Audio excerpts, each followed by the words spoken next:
Vorrei ora presentare il professore René Bloch, professore all'Università di Berna, specialista di giudaismo ellenistico con particolare riguardo proprio a Filone e a Flavio Giuseppe. Si è occupato anche di studi sul mito e sulla etnografia greco-romana. Autore di molteplici articoli e volumi, tra cui Moses und der Mythos, edito da Brill, e Andromeda in Jaffa. Il suo intervento è oggi su Living and Dying in Egypt, Philos, Joseph and Moses in Comparison. Please, to you. Grazie mille Francesca. A rischio di perdere il mio passaporto svizzero, parlerò in inglese. I will first try to share my screen. The Joseph story is a jewel in world literature. It is the story of the boy who is preferred by his father, but sold into captivity by his brothers, who thanks to his skills as an interpreter of dreams at the Egyptian court, becomes the second man in the country next to the pharaoh.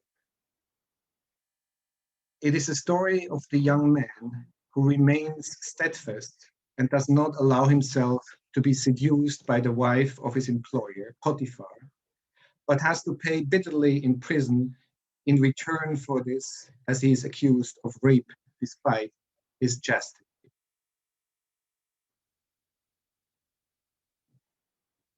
It is the story of a gradual anagnorisis, to use the classic term, also used by Philo, for recognition. The story of brothers recognizing each other.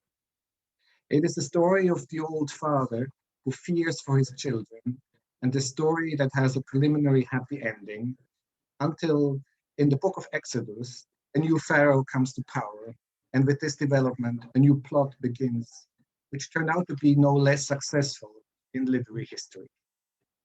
In his De Iosepho, Philo takes profit from the great literary qualities of the biblical narrative and combines it with his own theological and philosophical agendas. Central both in the biblical Vorlage and in Philo is the story of Potiphar's wife trying to seduce Joseph. The myth has parallels in Greek mythology, probably of accidental nature, but they would not have remained hidden from a humanistically educated person like Philo. The Joseph and Potiphar's wife story runs parallel to the Hippolytus Phaedra myth. Both in the Philonic and the biblical version, Joseph's chastity and moral steadfastness remain at the center, as does Hippolytus in the Greek myth. In Philo's words, this is De Iosepho 40 to 42, but while he was winning a high reputation in household affairs, his master's wife made him the object of her designs, which were prompted by licentious love, or wrought up to madness by the beauty of the youth, and putting no restraint upon the frenzy of her passion. She made proposals of intercourse to him, which he stoutly resisted and utterly refused to accept. So strong was the sense of decency and temperance which nature and the exercise of control had implanted in him. And since, as she fed the fire of lawless lust till it burst into a blaze, her constant efforts to gain him as constantly failed, at last in an accession of passion she was fain to employ violence. She caught hold of his outer garment and powerfully drew him to her bed as a pure force, with passion which often braces in the weakest gave her new vigor. But he showed power which was more than a match for the untoward situation. The steadfast, serious Joseph is an important motif in ancient Jewish literature and theology.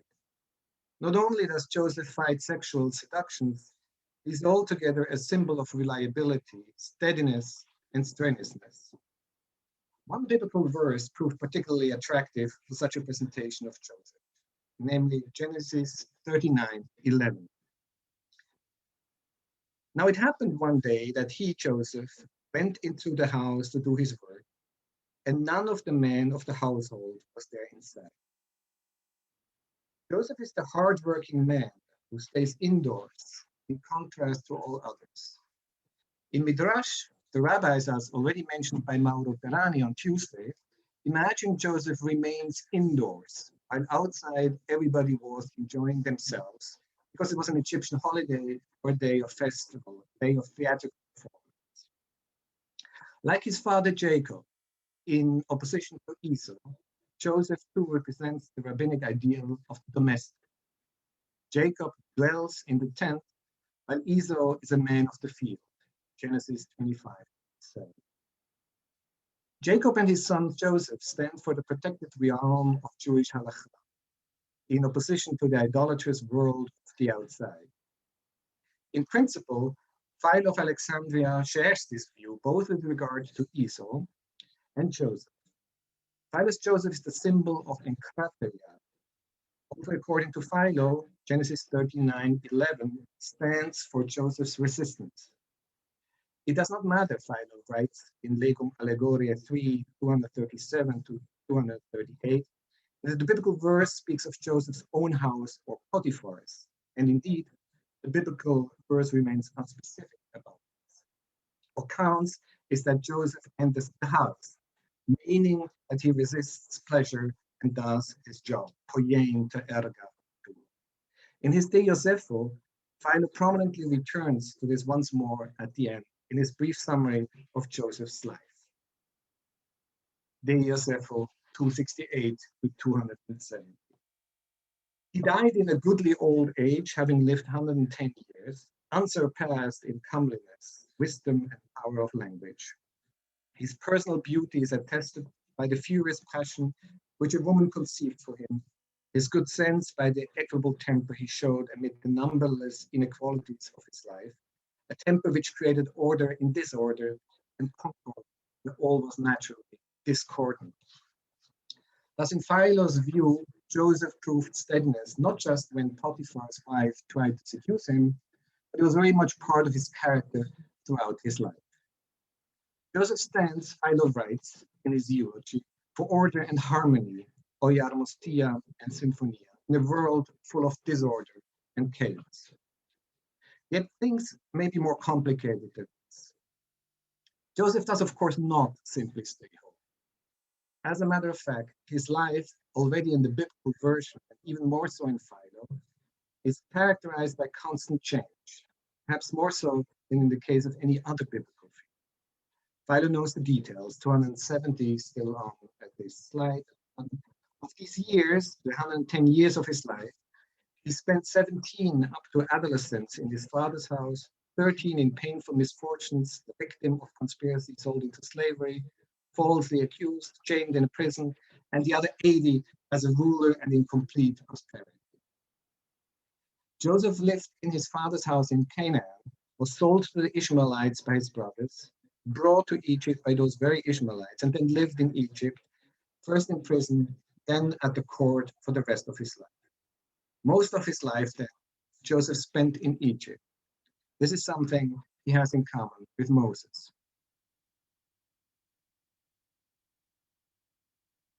In this short paper, I'm interested in where Philo actually locates Joseph. He lived and died in Egypt. But where is his home, oikos, really? And where does Philo's Joseph stand in comparison to Joseph's successor in the story, Moses? To remain within the 20 minutes of my talk, I will focus on Joseph and for once only say a few words on Moses. The Josepho is, together with the Abrahamo and De Moses, as well as with the lost tractates, De Isaaco and De Jacobo, part of a cluster of tractates which focus on a biblical figure. In scholarship, they are often called biographies, but that is not exactly what they are. Often the curriculum vitae of these biblical heroes is less important to Philo than what these figures stand for.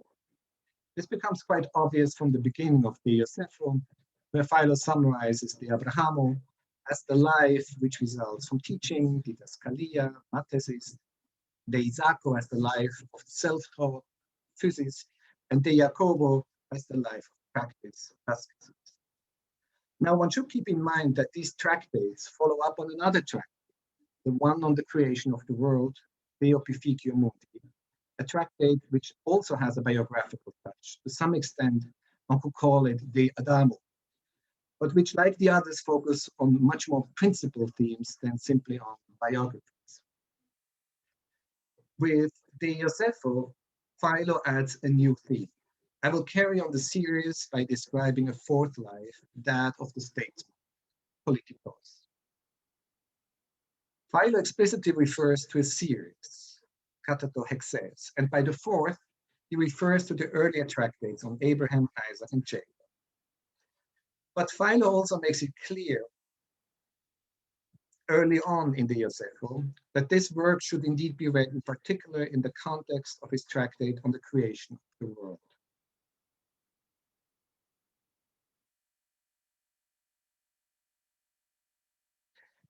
The Josepho is an appendix to De Opificio Mundi, an addition indeed, as Philo with the help of a Hebrew etymology explains. The Hebrew name Joseph means in Greek, addition of a lord, curio prosthesis, or as he states elsewhere, simply addition. For Philo, Joseph is not just the son that God added to Rachel, as the biblical text has it, Genesis 30:24. Rather, Joseph stands for the individual state, in addition to the cosmos, the whole world, as described in the Opificio Mundi. Philo writes De Josepho 29. For this world is the Megalopolis, or great city, and it has a single polity and a single law. And this is the word or reason of nature, commanding what should be done and forbidding what should not be done. But the local cities which we see are unlimited in number and subject to diverse polities and laws, by no means identical. For different peoples have different customs and regulations which are extra inventions and additions.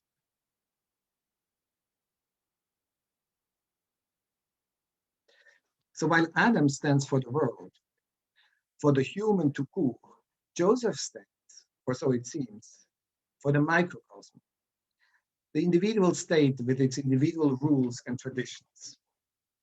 If the Opificio Mundi is about the law of nature, nomos physios, De Josepho concerns the local. At least at first sight, Joseph is no Adam, whose home is the world and whom Philo calls explicitly cosmopolites, a cosmopolitan citizen. Joseph is much more locative. He stands for the statesman, the politikos, who according to De Josepho's 54, comprises three characteristics: shepherdcraft, household management, and again, self-control. More interesting than these characteristics of a controller, controlling the others as well as himself, is Philo's reading of Joseph as a dream interpreter. I'm leaving aside here the fact that in De Somniis, Philo has rather negative things to say about Joseph the dreamer. In De Josepho, things are different. A reminder that Philo cannot easily put into simplistic lines of thoughts. He does not shy away from contradictions throughout his oeuvre. In any case, in De Josepho, the ideal statement is also an interpreter of dreams. This may sound surprising, and Philo knows this. De Josepho 125 to 126. Perhaps some of the more thoughtless will laugh at my words, but I will say quite plainly that the statesman is most certainly an interpreter of dreams, not one of the parasites, nor one of the traders who show off their cleverness for hire and use their art of interpreting the visions given in sleep as a pretext for making money, but one who is accustomed to judge with exactness a great general universal dream, which is dreamt not only by the sleeping but also by the waking. This dream in various too is human life. What makes Philo think that life is one great dream is the following. Life is a conglomerate of brief episodes, like dream fragments. 126, they come, they go, they appear, they speed away, they fly off before we can securely grasp them. Likewise, the body with all its transience corresponds to that of dreams. 130, health is insecure because of the infirmities that lie ready to attack it. Strength is an easy victim of the diseases which arise from numberless causes. Philo refers to Croesus as an already classic example of the volatility of life in 133 to 134, and to Egypt, once a great empire, now a province under the jurisdiction of others, 135. Life is chaos, one chaotic dream. And this is where one is in need of a dream interpreter who brings order into life. Since then, human life is full of this vast confusion and disorder and uncertainty also. The statesman must come forward and, like some wise expounder of dreams, interpret the daytime visions and phantoms of those who think themselves awake. And the suggestions commanded by reason and probability show them the truth about each of these visions. The sun and moon and the whole heaven stand out in such clear and plain distinctness because everything there remains the same, regulated by the standards of truth itself, moves in harmonious order and with the grandest of symphonies.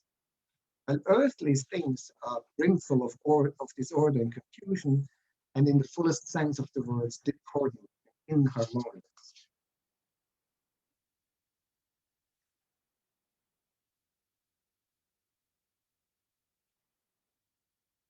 In Philo's reading, in De Josepho, not in De Somnis, Joseph, in his capacity as dream interpreter, is the cosmic element, trying to bring order into the chaos of life.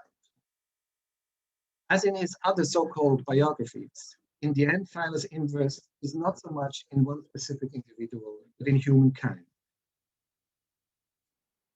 Neither in De Josepho, as one might believe at the beginning of the treatise, about the laws of an individual people.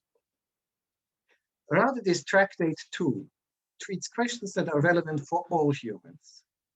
Typically, when Philo mentions Joseph's marriage with Asenath, the daughter of the Egyptian priest of the sun, he does not invent a conversion story, as in the case of the Jewish Hellenistic novel Joseph and Asenath. On the contrary, Philo takes Joseph's betrothal to the most distinguished of the ladies of Egypt as an example of how lucky the pious man was, as he writes in 121 to 2. In the end, De Josepho does not really add something new.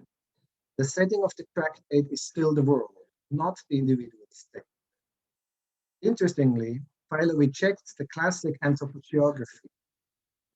Individual customs and laws are not the result of geography, as he writes in De Josepho 30, favorable seasons, want of fertility, etc. The true cause, they never mention, Philo argues, is covetousness and mutual mistrust. Individual laws and customs are not a given, they are constructed. What counts and what is more important, also in De Josepho, is the law of nature.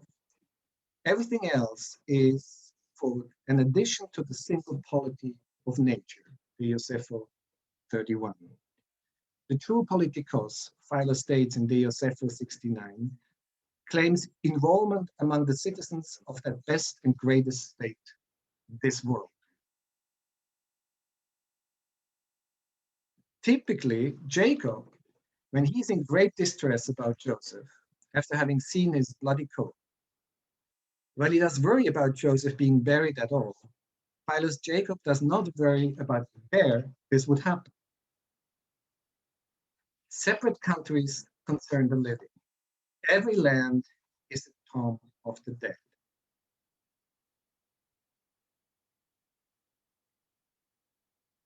In death, in the end, man has just one common fatherland.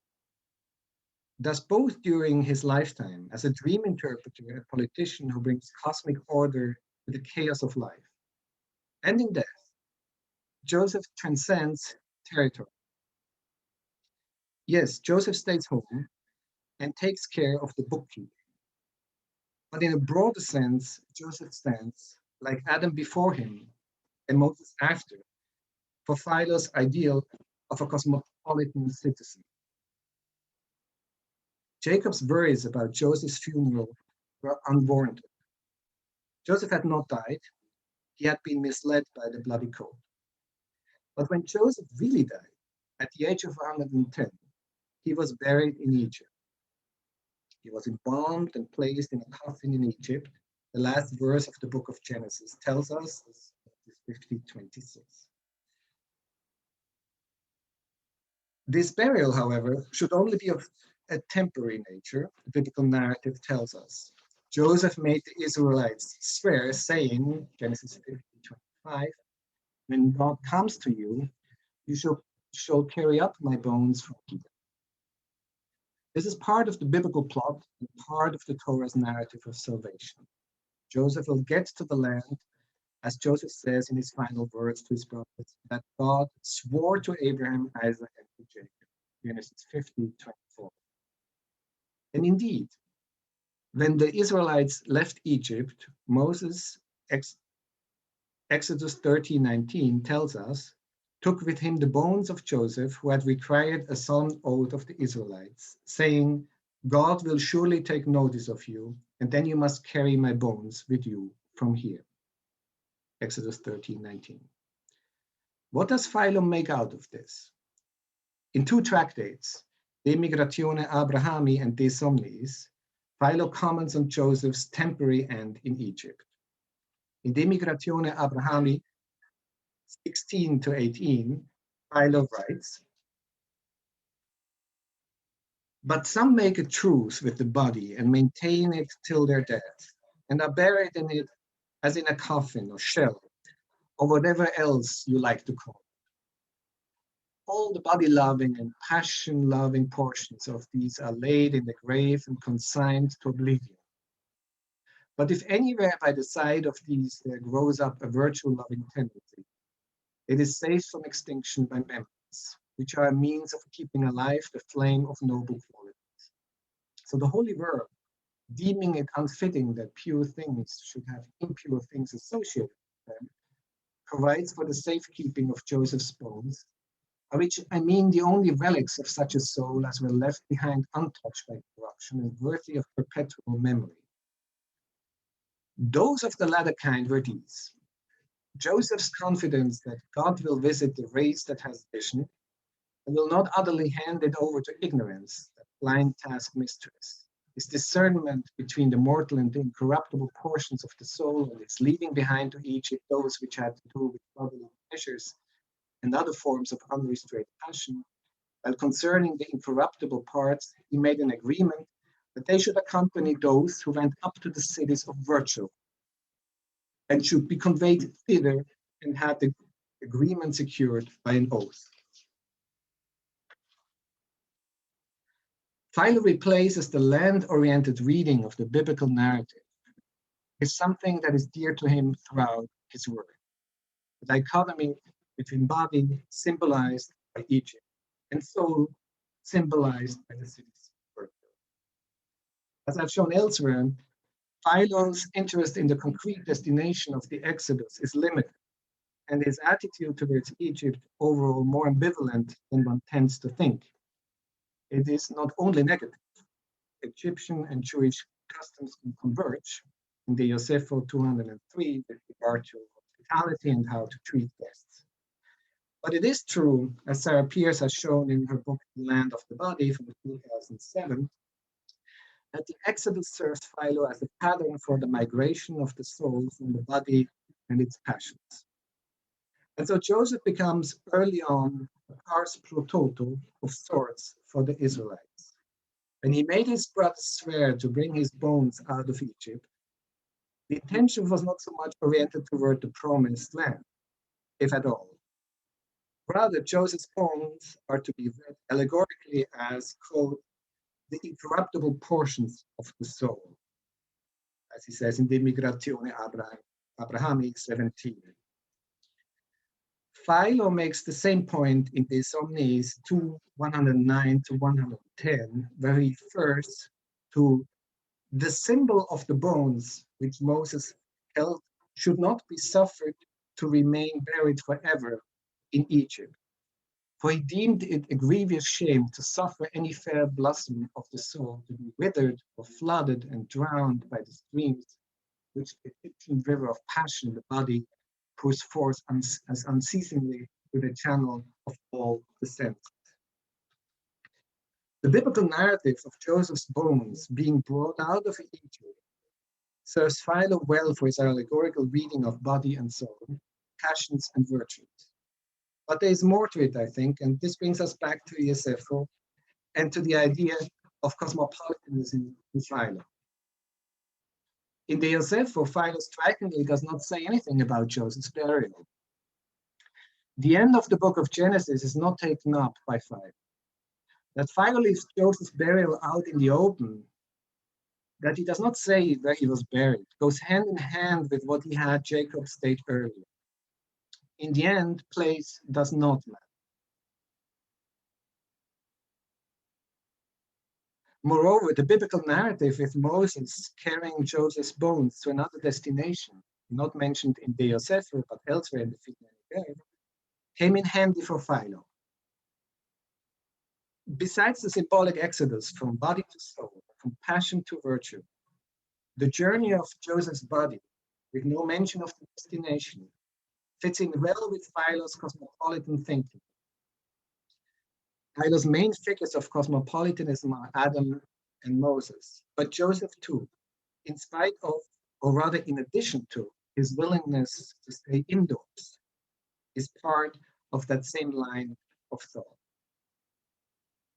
Remarkably, Philo is the earliest author in Greek literature to use the term cosmopolites. Diogenes of Sinope is said to have answered the question whence he is by saying that he is a citizen of the world, but the reference comes from the much later Diogenes Laertius in the 3rd century CE. Philo uses the term cosmopolite 9 times in his work. He may not have invented it. Cicero uses the Latin equivalent, mundi incula et civis. But his understanding of cosmopolites, heavily influenced by Stoic philosophy, Ludovica De Luca has hinted at this in her paper, is of great importance for his concept of the world and the law. According to Philo, as he states at the beginning of his tractate on the creation of the world, quote, "The world is in harmony with the law and the law with the world. And a man who observes the law is constituted thereby a loyal citizen of the world." This is Theopificum Mundi 3. For Philo, in principle, there is no difference between the law of nature and the law of Moses. Adam in the Theopificum Mundi is the exemplary citizen of the world. Moses, the paradigmatic one. He is, as Philo writes in De Vita Moses 157, a world citizen, cosmopolite, and therefore not on the roll of any city of man's habitation. Rightly so, because he has received no mere piece of land, but the whole world is his portion. The biblical narrative of a Moses who would not live to arrive in the promised land, suited Philo's understanding of Moses as a cosmopolitan citizen, and more generally of a cosmic Judaism. Moses reaches out beyond the limited territory. It comes as no surprise when Philo does not stick to the biblical description of Moses' death. According to Philo, Moses is not buried in the valley in the land of Moab, as stated in Deuteronomy 34:6, but he migrates to heaven. He remains a cosmopolitan citizen in death. Something similar, if less explicitly so, happens to Joseph. In Philo, both Joseph and Moses leave Egypt behind. They both die and to some extent overcome death. Like Adam, they are citizens of the world. Thank you very much for your attention. Thank you very much for this beautiful, really beautiful paper, very interesting. Now, we are maybe a little late, so siamo un po' in ritardo, quindi facciamo una sola domanda, sempre per favore con il sistema della chat o della manina.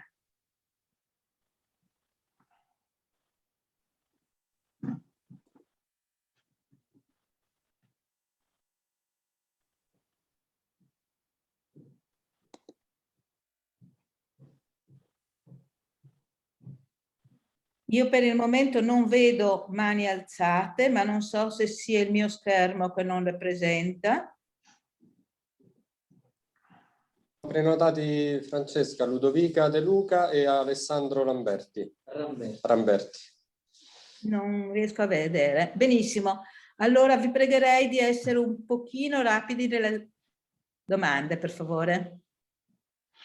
De Luca? Eccomi, grazie innanzitutto per la bellissima relazione.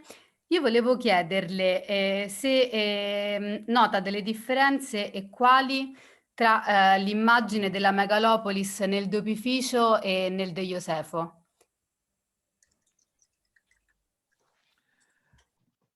Thank you.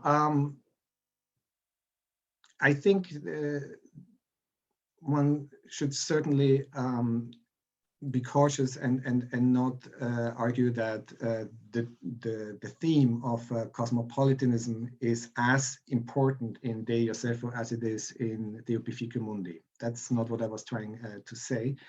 It is clearly more important, more present in the case of De Opificio Mundi. Also the term cosmopolites shows up more often. But what I was trying to show that, and you yourself, I think, either in your introduction, I think I've seen it also in your paper, also mention this.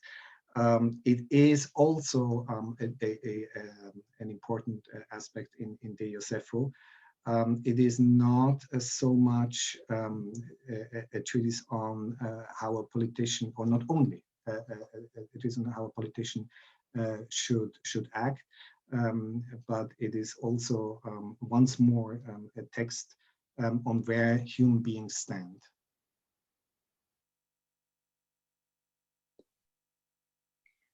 C'è un'altra domanda? Per favore, vuole accendere l'audio?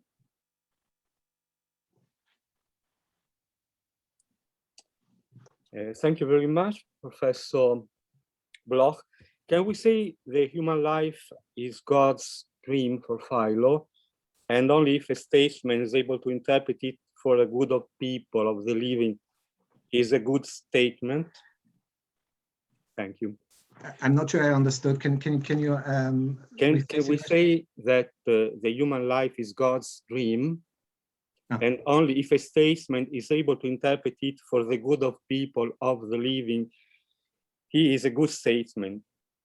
Yes, I mean that's actually what Philo is saying in De Josefo. That's not everything that the statement has to do, but that's part of an ideal statement, that he is able to bring order into the chaos of life, like an interpreter of dreams.